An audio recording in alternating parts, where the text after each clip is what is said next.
All right, here we have this week's Torah portion, Parshat Emor. We're continuing in the same topic as we left off last week, how to bring the GEULA, the future redemption, and by means of just putting an ALEF into You finished last week's? Oh, 1 second. Oh, I turned this thing up too loud. Wow. I turned the speaker up too loud. Okay. Did I finish last week? I don't think I did finish last week, but we'll just do this week. I mean, we finished the ideas of last week. Thanks for reminding me. I turned the speaker up loud. It startled me. Okay, here we go. Okay, now again, the purpose of Judaism is to reveal God in the world, to reveal the Creator in the creation. First of all, that we should feel that we are creations and that we're being created by an infinitely good and infinitely close Creator who wants to help us, who wants to take us out of Egypt, of our own personal limitations, and that we should reveal who we really are, our potential, every human being in the world. That's called GEULA. GEULA means to freedom to serve the Creator of the universe, freedom. Not just freedom from, but freedom to. Freedom from Egypt, right? Freedom is very good, but freedom to responsibility. Responsibility to the Creator of the universe. That's what real GEULA, true redemption, is. So, no. Yes, okay. So this, of course, is beholden on each and every one of us. No one can do it for us.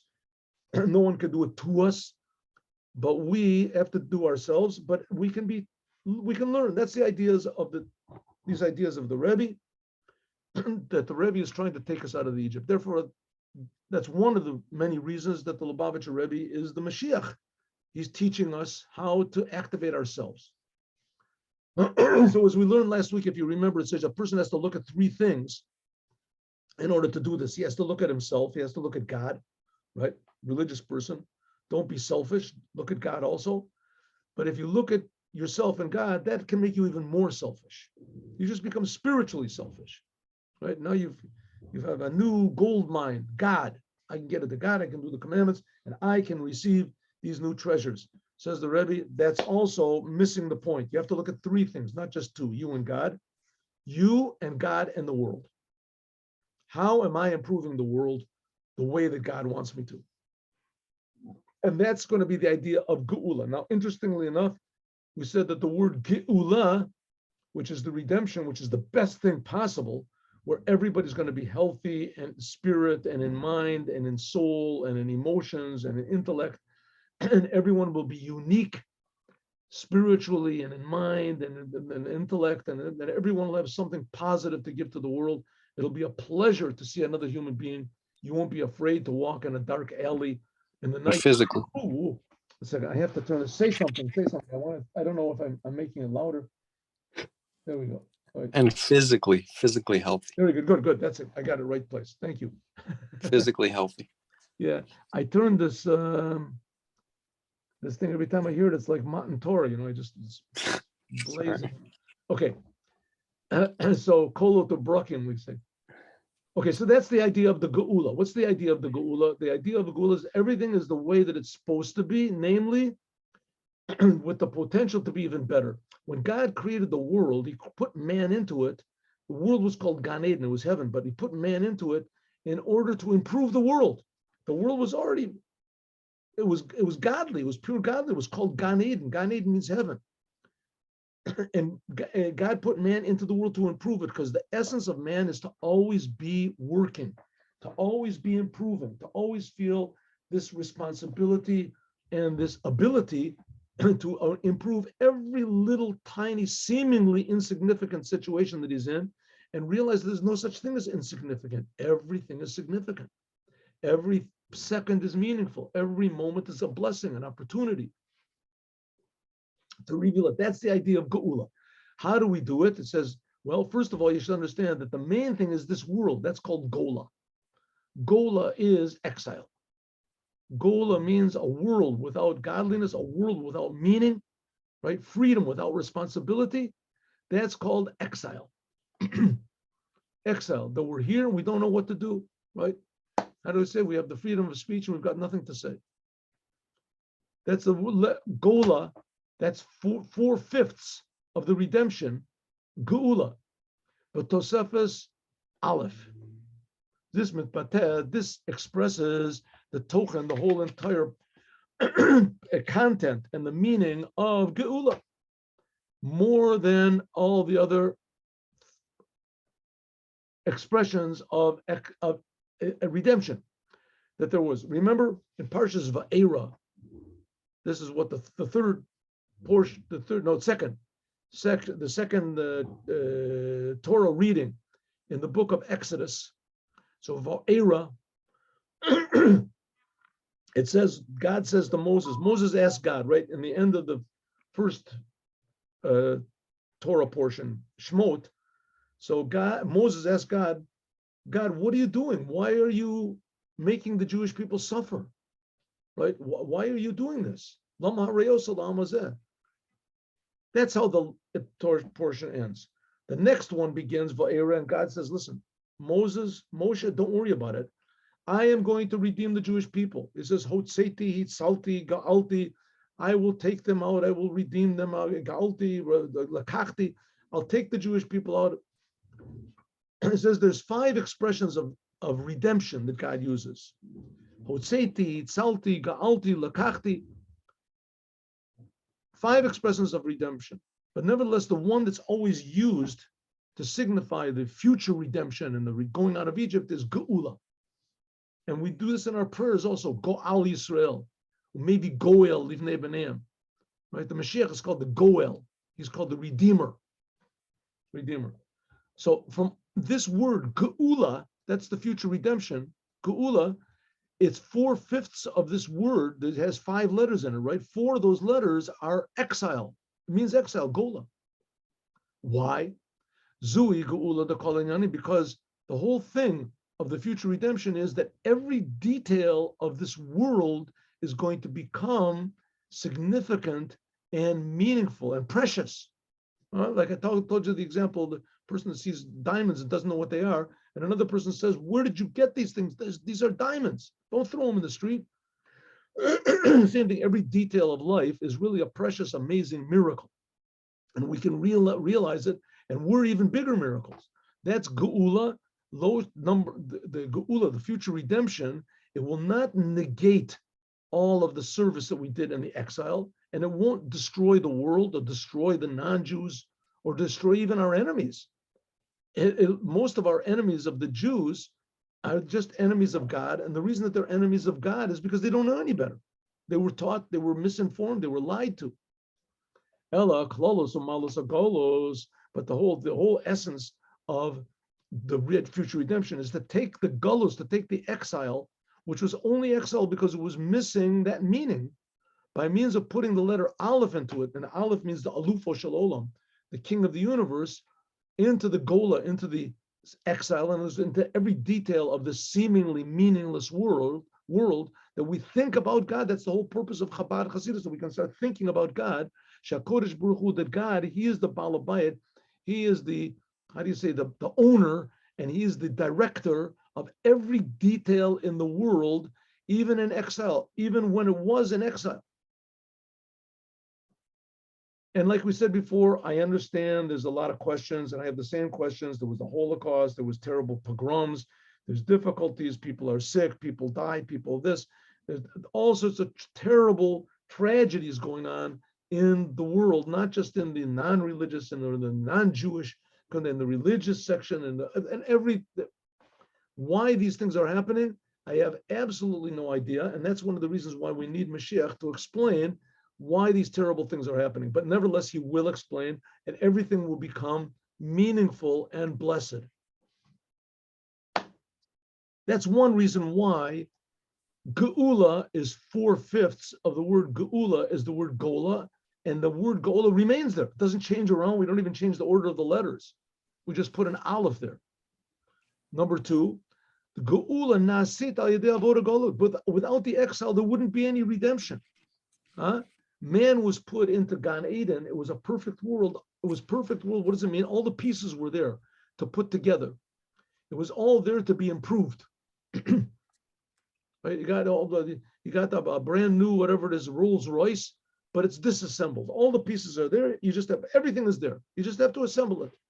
How do I assemble it? But it's a little bit hard. Okay, work. Man was put into Gan Eden. It was perfect. All the parts, best motor in the world, best brakes, best whatever it is, steering wheel, everything, the best. Wonderful, fine. He just had to put it together. That's what it means. But the whole gullus is when everything is in disorder. But the fact is, all the pieces are there. We have to work on those pieces and put them together. Kamo, just like circumcision. Oh, I'm sorry. Kamo amila. I'm sorry. The same word. Just like the word geula is built from the 4 letters of circumcision is different. Really, it's also not much different. The whole thing of circumcision is just revealing, right? To reveal the good, that's the place of the brit. But it ends up that the removing the foreskin, that itself was the big mitzvah. So if it wasn't there, it wouldn't be. But there you're removing something. The future redemption will have to remove mostly our attachment to the world, our misinterpretation of the world. Netakev, let's take says the Rebbe, let's delay here a little bit and let's talk about one little point, and that'll add a little bit. What does it mean that the Jews have to do right before the Geula? Now, this whole thing of the Geula depends on the Jews. So what are we supposed to do? We have to put the ALEF into the Geula. It's very simple, right? You bring God into that's it, right? So let's have a few details over here, because we can't just leave it at that. We don't know what to do. We can explain it to other people like I'm doing to you, but after I finish the class, what am I supposed to do? Right? I got nobody to explain it to. So what's the point? What am I trying to? Says the Rebbe, listen. The novelty of the whole geula, of the redemption, namely adding on this little letter aleph in the gola, like we said in the 2 things before, that every detail becomes meaningful, and also because of the golas, because of the meaningless world, that's what brought about this geula. So we can see immediately by the first redemption that there was in the world, going out of Egypt. Going out of Egypt was a thing that was a big novelty, and in a way it's never really going to happen again, anything like that. That the Jewish people, a whole entire nation, they were all slaves in Egypt, and that's what they were, day and night, slaves. And they barely had time to think about God, if at all. They just were keeping alive. And finally, they got sort of used to it. They got along. You build another the Sphinx or another whatever it is, pyramid. Who knows what the things that they built over there? And they beat them, but they got food. They fed them. They wanted them to work, and they had their places to live. They wanted the healthy servants. Right? Their job wasn't, they didn't want to kill them or anything. They just wanted to make them in servitude. 4 generations of slaves. That's what the Jewish people were. 4 generations. And all of a sudden comes along Moses and he takes them out. Right? There were 10 plagues, whatever, and he takes them out. There's never been nobody even made up such a story like that. Nobody made up. There's no nation, religion, group, whatever, science fiction book, like I said, that even made up such a story like that.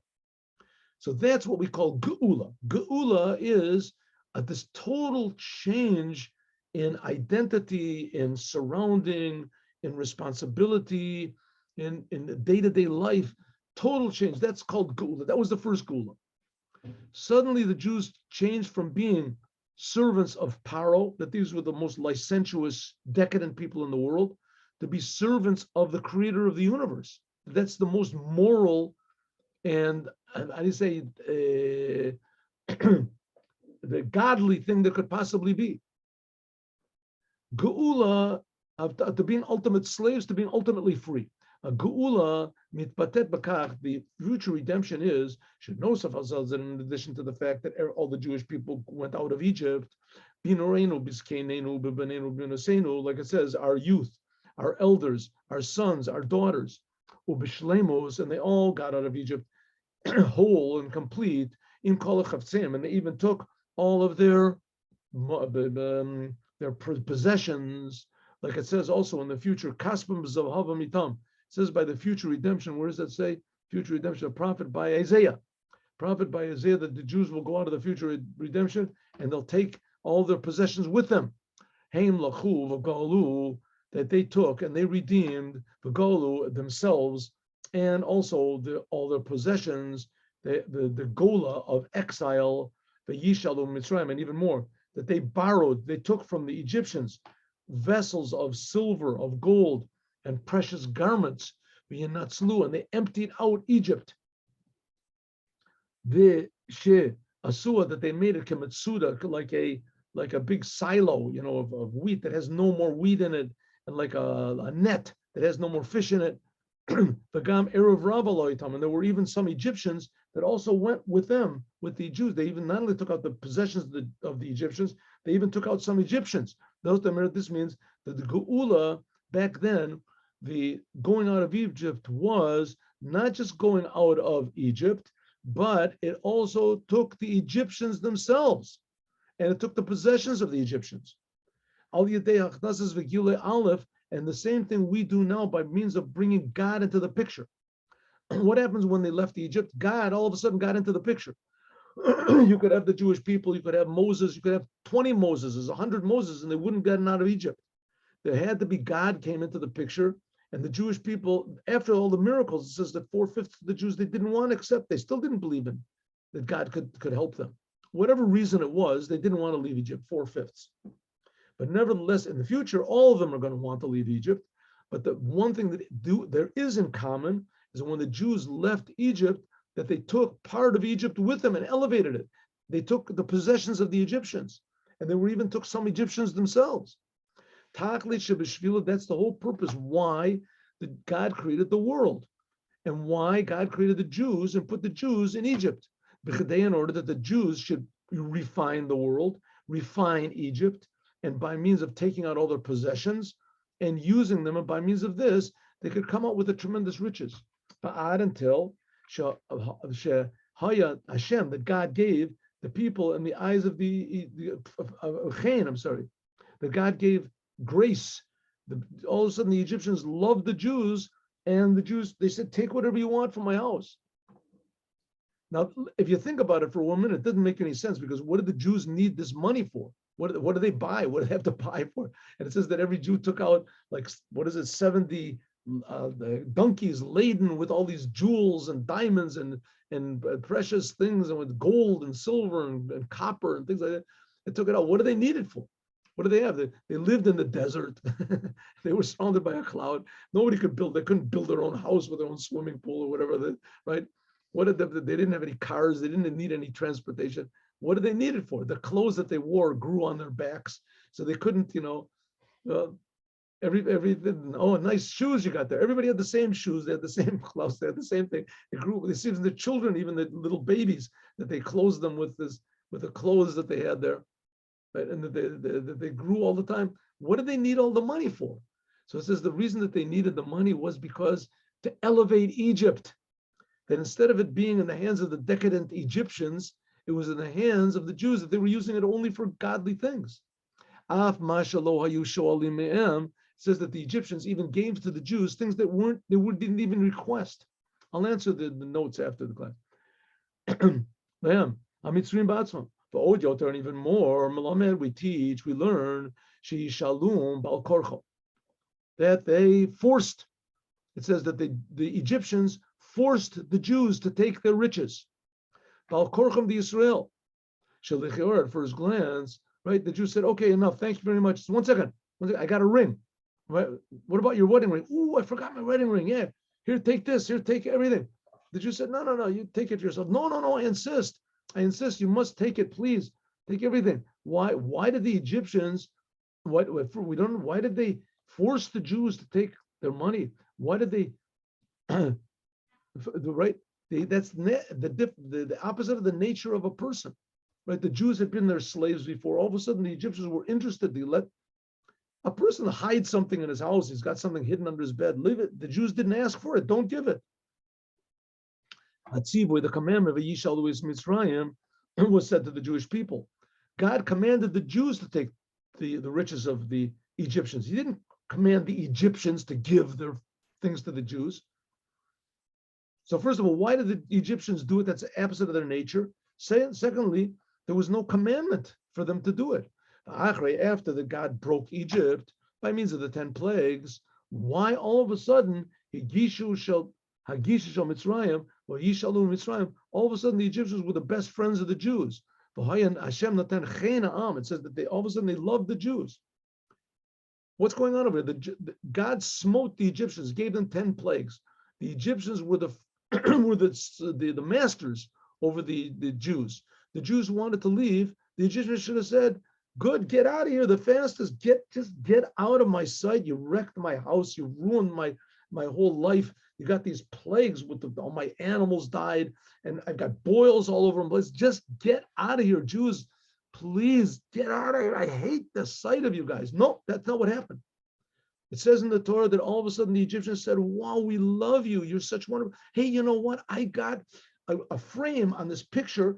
Gold, take it. I got this. Oh, what about your shoes? Oh, yes, my shoes." They're just giving. Please take it. The Jew says, "Listen, we don't want to take. We got enough shoes. We got enough frames. We got enough." No. I insist. That's why all of a sudden the Egyptians loved the Jews.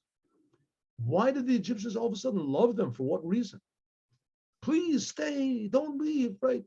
Oh, if your God says you have to leave, okay, then I guess I'll help you to leave, but before you leave, just once again, take my wallet, take my credit card, take anything, right? A remembrance from me. All of a sudden they loved the Egyptians so much. The Egyptians loved the Jews so much, and they forced them to take them. Why? Elamik, even since the GEULA, the whole idea of this huge future redemption is Aliyah elevating the Egyptians by means of Hakara, by recognizing that God is the king of the universe, the Olam, Umanig Olam, and he conducts the world, Mitzrayim, and the Egyptians, because they were intelligent people, as Evinu, they understood and they felt that finally, sof, Elu Shalo Chazu, the people that didn't see, it says at least they felt in the essence of their soul, it says Mazleo Chazu. They knew, the Egyptians suddenly knew that I am God. They knew that there's a God. Suddenly the Egyptians realized, well, we've been worshiping cats and sheep and the river. We worshiped Paro. This is just a big bluff. We've been living in a lie. Finally, we're seeing true people. Finally, we're seeing people that are truly devoted to the creator of the universe. Here, look, I'm trying to give them money. They don't even want money. They're just doing what God told them. Their God said, take the riches of the Egyptians. So they're taking only what God told them to do. They don't even need it, right? And here I want to give them more. They don't want it. The Egyptians suddenly knew that there's meaning to the world. The Egyptians suddenly knew that the same God that's creating the Jews is creating them. And therefore, they had to help them. And it was done. Not against the will of the Egyptians, but they wanted to do it. In addition to the fact that the Jews took gold from them because they were commanded, but even more, it says that the Egyptians forced the Jews to take it. They all of a sudden loved the Jews. Finally, someone is connected to something true. Even what they didn't ask for the Jews, they would give to them, even against their will. Alder says, similarly, we also see the whole second thing about going out of Egypt, GEULA, the redemption that was made back then, and it's going to be now, that's made from the exile itself, that by means of going down into Egypt, that the Egyptians, they enslaved the Jews and they tortured them. Nifalu, only by means of this became the tremendous elevation and the greatness of the redemption from Egypt. In a way of Achrei Kain, afterwards they went out with this big riches.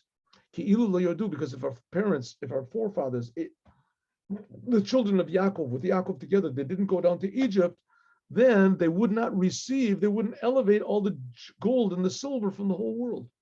From this, we can understand also to all the future redemptions. Future redemptions that's similar to Egypt, ad GEULA mitit v'shlema, until the future redemption, like it says, the future redemption is going to be even more miraculous and more beneficial to the world than when the Jews left Egypt back then. The future redemption is going to be called GEULA. Why? Because the whole essence of it is, number one, legoel, to free, to elevate all of the things in the world, all the things that previously were enslaving us, not just to go free of them, but to elevate them. Dav gali de avoda, and only by means of our service now in exile in the world, in the world where we don't see God, only by means of that can we get to the future redemption. Okay, but tzorech lahavin, we have to understand. No safalze, in addition to the fact, she'al yedei, by means of Gula, right, I'm going out of Egypt. It was caused, nifal was brought about the revelation of the of God, alufa shalolam, in Egypt, like it says, v'yadu mitzrayim ki ani Hashem. God said to Moses, "Don't worry, I'm bringing you here. You're in Egypt, and you're going out of Egypt in order that the Egyptians will know that I am God." Shezeu Hashem echad. That's the one God. I'm sorry. I was saying, this was one of the reasons for the 10 plagues. Why the 10 plagues? To let them know that God is the master and conducts the whole world. That every aspect of the world that God can take, the Egyptians could say, okay, hail. God, so Moses knows how to bring hail to the world with fire inside of it. Okay, fire. What about all the animals getting smitten? So, okay, that. After 10 plagues, suddenly they realized that every aspect of the world, mineral, animal, human, that God is ruling the whole entire business. Suddenly they started to think, hey, where is all this stuff coming from? You know, this is the God of the Jews. He can do all these weird things. And you follow, this brought very, very high things to the Jewish people. It says there was revealed to them, Melech Malchim Lachem Kodesh Baruch Hu, the King of Kings, God himself, revealed himself to the Jews, the Kavod of Atzmo, and his glory and his essence. Atzmos Ein Sof, like it says, the essence of the infinite one revealed itself to the Jews. The ad until Shekavana, that the whole idea of going out of Egypt was something even greater, getting the Torah. If God would have just taken us out of Egypt and given us a couple commandments, that's Dayenu, that would have been enough. But it wasn't. God took us out of Egypt, and that was nothing compared to what happened in Mount Sinai. That God took the Jews out of Egypt, and they will serve God on this mountain. I am God that took you out of Egypt. There's some people write to me, and they say the whole thing is superstition. It's just ridiculous. So I say to them, listen, 100%, I agree with you that there is definitely a point to that. I mean, it requires belief. It requires faith. But I mean, if we're going to make up a story, why make up such a ridiculous story like this, that we were slaves in Egypt and there were 10 plagues? And just say that God there was a group of people, they lived in a country called Jewland or whatever, like any other country, like the Egyptians had their country, right? And the Chaldeans have their country. Every place has their country. So the Jews, Jacob, he had this place which was called Israel. That's where he grew up, in Israel. And the Jews just increased over there. And then God gave them all the Torah. That would have been enough of a make-up story, right? You want to make up a fantastic fable. So that's enough of a fable. That's hard enough to believe, right? Hard enough to believe. You got to make it know that they were in Egypt for 10 years. And then there was 10 plagues. And then God rained bread from heaven. And then God took them. What do you need all these weird stories? And the Jews have been believing this for 3,300 years in every detail. So either the Jews are the most stupid, gullible people in the world, which could be, or it's true. Maybe it's true. Maybe it really happened, right? It really happened. So now you're supposing that it was a fable. It was made up. It didn't really exist. It didn't happen. And now you're supposing along with that, you have to say that the Jewish people are the most simpletons of the whole world. They really believe this stuff, right? Really believe it. And not only that, and if you look and see the 9%, what 90% of the Jews, they don't believe it. They say it never really happened. The whole thing was just a bluff. It didn't really happen. But the non-Jews believe it. The non-Jews believe that it happened, right? The Muslims say it did happen, but the Jews lost the Torah. And these religions said that, yeah, of course it happened, but the guy came and he changed what the meaning of the Torah is. So it's such a story like this, that amazing. God personally appeared to all the Jewish people and told the Jewish people that leaving Egypt, and also in Mount Sinai, face to face, God spoke to them. This is above any of the revelations of the Alufo Shel Olam. That just that God is creating the world. That's small change. When God revealed the Torah, He revealed the reason why He's creating the world. How it is that God is creating the world and conducting it, that He's creating the world, that's just a lower aspect of God. Like it says, Kadma Olam, God was before the world, the Torah is before the world. How much more so when it's talking about the Geula Mitish Shlema that's going to be in the future redemption, that then will be, in addition to the fact that the Alufa, we're going to see that God is creating the world. In addition to that, we'll see there's revelation of godliness, which is above the world. Like it says, told those parrots. This is even a higher level than told us the Shemayim Boretz. That's so we have three levels of godliness revealed here. That God creates the world. Then there was God, how He gave the Torah. And then there's going to be God in the future redemption, how He's going to be revealed. This will be a chirush shelo be'erich. This will be even greater than all of the redemptions of going out of Egypt that were in the past. The creation of the world. It says that there's going to be a new heavens and a new earth. Godliness will be revealed, a whole new aspect of godliness in the world. Namely, the inside was called in Kabbalah, it's called inside of Atik, the inside of God's crown. Until the revelation of the essence of God will be revealed in this world. That's called a dira b'tachtonim, a dwelling of God in the world. And the whole, like the Rambam says, Maimonides, the whole entire world will only be interested in knowing God. Therefore, the Jewish people, it says, they will be tremendous wise men, and they'll be knowing secret things that to the ability of man to understand, because the world will be filled with the awareness, the knowledge, dat. Like I said, that means the feeling, that it's really true, the feeling of God, just like water fills the ocean. And then will be the big novelty of the Torah, just like Kashem, Ba'al Yadei Shegalos, just like going out of Egypt, and the Geula was, Hachana was a preparation of the giving of the Torah, also will be the future redemption, and will be a chirush that we'll see the true meaning in the Torah. The Torah will be the same, the commandments will be the same, but it'll be alive. Just like the world will be the same world, but it'll become alive. This says the Sod Tamev and Mistar Tzvunotel, the secret reasons of the Torah. That's what, if you look in Rashi, explains in the beginning of Shir Hashirim. It says that God will kiss us with the kisses of His mouth. When God gave the Torah, He was just talking. And when God, the same mouth that God gave the Torah from, He's going to kiss us with. It'll be infinitely close and infinitely intimate. We'll see the secrets of the Torah. Torah Chadasha Mi'iteitze. And since that all these things will be infinitely higher, incomparably higher than it is now, so therefore in the Geula, the future redemption, also this level of ALEF. So the Rebbe is going to test, and this is what we're going to say tomorrow. There's three different aspects of ALEF.